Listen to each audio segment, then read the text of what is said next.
اچھا حضرت، اگلا سوال یہ ہے کہ کیا بایزید بسطامی رحمہ اللہ تعالیٰ نے یہ کہا ہے کہ میں نے اللہ تعالیٰ کو ظاہری آنکھوں سے دیکھا ہے؟ دعوے، اور پھر اس میں ایک چیپٹر ہے بایزید بسطامی کی معراج، اور وہ کہتے ہیں جس طرح انبیاء میں رسول اللہ کو معراج ہوئی ہے نا، بابوں میں ان کو ہوئی ہے، ابو بکر عمر عثمان علی کو نہیں، ان کے بابے کو کہانی۔ اور اس میں لکھا ہے کہ انہوں نے معراج کی رات اللہ تعالیٰ کا دیدار بھی کیا ہے ظاہری آنکھوں سے۔ اور پھر ایک کہانی لکھی کہ مرزے نے یہ بات ان کے حوالے سے نقل کی ہے۔ افسوس ہوتا ہے مرزے پر تو ہوتا ہی ہے، مرزے کے شاگردوں پر اس سے بڑھ کر افسوس ہوتا ہے۔ جی، مرزے نے یہ جملہ تو نقل کر دیا کہ جی بایزید بسطامی رحمۃ اللہ علیہ نے یہاں تک دعویٰ کیا ہوا ہے میں نے ظاہری آنکھوں سے اللہ کو دیکھا ہے، صحیح، یہ دعویٰ انہوں نے کہیں نہیں کیا، کسی کتاب میں نہیں، کسی کتاب میں نہیں کیا۔ اچھا، مرزے نے دو حوالے بھی ڈسپلے کرائے، ایک سکین میں واضح طور پر یہ لفظ لکھا ہوا ہے کہ چشم یقین کے ساتھ میں نے دیکھا اللہ تعالیٰ کو۔ صحیح، اب مجھے بتائیں جب یہ لفظ لکھ دیا گیا چشم یقین کے ساتھ، اب کی بات رہ جاتی ہے؟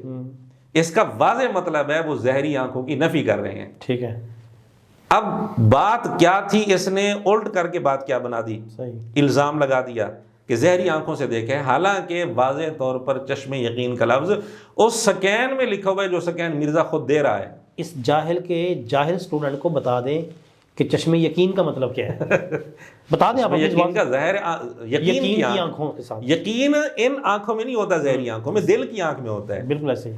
تو ان کا مطلب یہ میرا یقین اتنا بڑھ گیا، اتنا بڑھ گیا، ایسے لگا جیسے میں دیکھ رہا ہوں اللہ تعالیٰ کو۔ یہ مقصد قطعاً نہیں نکلتا، بالکل نہیں نکلتا کہ میں انہی آنکھوں سے میں نے دیکھا۔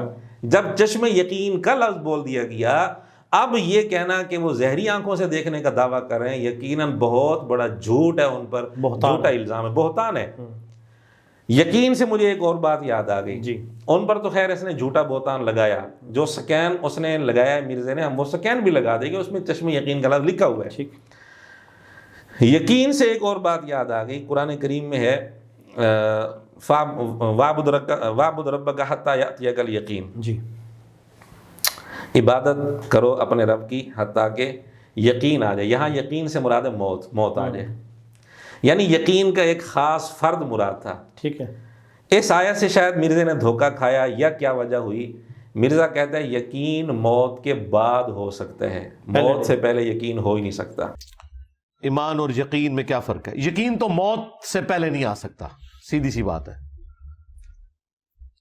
وہ وَاعْبُدْ رَبَّكَ حَتَّى يَأْتِيَكَ الْيَقِينُ جو سورۃ الحجر کے اینڈ پہ آیا، تو قرآن تو کہہ رہا ہے کہ اپنے رب کی عبادت کرتے رہو یہاں تک کہ یقین تک پہنچو۔ یقین تو ظاہر ہے فزیکلی دیکھنے سے ہی چیزوں کا آتا ہے نا، اس سے پہلے ایمان بالغیب ہے، ٹھیک ہے، اور وہ الحمدللہ ہمارا ہے۔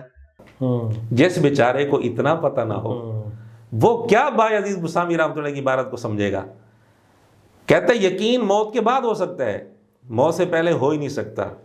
ایمان کی تعریف میں ایمان کے لیے یقین ضروری ہے، بغیر یقین کے ایمان نہیں ہو سکتا۔ مرزے نے جب مان لیا کہ یقین موت کے بعد ہو سکتا ہے، موت سے پہلے ہو ہی نہیں سکتا، تو اس کا مطلب مرزا یہ مان گیا کہ میرے پلے ایمان ہے ہی نہیں، یہ خود مان گیا، کیونکہ یقین ایمان کے لیے یقین ضروری ہے، جب تک یقین نہ ہو ایمان نہیں ہو سکتا۔ اچھا، پھر ایک اور ویڈیو میں کہہ رہا ہے، اس کو پتہ تو ہوتا نہیں کس ویڈیو میں نے کیا بات کی ہوئی ہے، کہتا ہے کہ میری ویڈیو دیکھو تمہیں یقین آ جائے گا۔ نہیں ہو سکتا اس طرح۔ اللہ پر پختہ یقین علمی دلائل کے ساتھ کیسے کریں؟ اس کے لیے میری ویڈیو دیکھیں، فرام کریشن ٹو کریٹر، کائنات سے خالق کائنات کا سفر، انگلش سب ٹائٹل کے ساتھ، ایک ویڈیو ہی کافی ہے۔ ویڈیو تیری قبر میں جا کر دیکھیں گے، موت سے پہلے یقین نہیں آ سکتا، تیری ویڈیو دیکھیں یقین آ جائے گا، دونوں باتوں میں کتنا تضاد ہے۔ تو جس آدمی کو خود یقین کا پتہ نہ ہو، چشم یقین کا کیسے پتہ ہوگا اس کو؟ صحیح ہے۔ اس لیے بایزید بسطامی رحمۃ اللہ پر یہ سراسر بہتان ہے کہ انہوں نے ظاہری آنکھوں سے دیکھنے کا دعویٰ کیا، ایسا دعویٰ قطعاً کسی کتاب میں نہیں ملتا۔